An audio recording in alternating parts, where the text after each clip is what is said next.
Analyser la citation de Pythagore, il faut se taire ou dire des choses qui soient meilleures que le silence, nous invite à un examen approfondi tant philosophique que spirituel. À travers les siècles, ces mots ont résonné d'une manière qui transcende le temps, illustrant la relation complexe entre parole et silence. Pythagore, connu pour ses contributions mathématiques, était également un philosophe dont la pensée était marquée par un profond mysticisme. Les enseignements de Pythagore prônaient l'harmonie, la mesure et la discipline, des valeurs centrales dans sa vision de la vie. Les pythagoriciens, ses disciples, vivaient selon des règles strictes, où le silence n'était pas seulement une absence de parole, mais une voie vers une introspection et une sagesse accrue.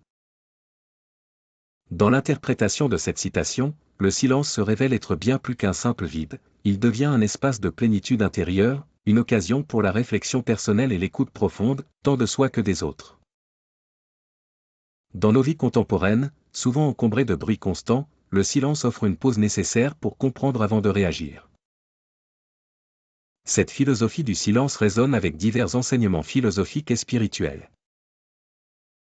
Dans le bouddhisme, la parole juste fait partie du noble sentier octuple, et dans le christianisme, nombre de versets des proverbes louent la réflexion préalable à la prise de parole. Cela montre une unicité de pensée à travers différentes cultures et religions, la parole doit être réfléchie. Aujourd'hui, à l'ère de la communication incessante, les paroles peuvent être diffusées rapidement et à grande échelle, souvent sans réflexion. Dans ce contexte, la citation de Pythagore prend un sens nouveau.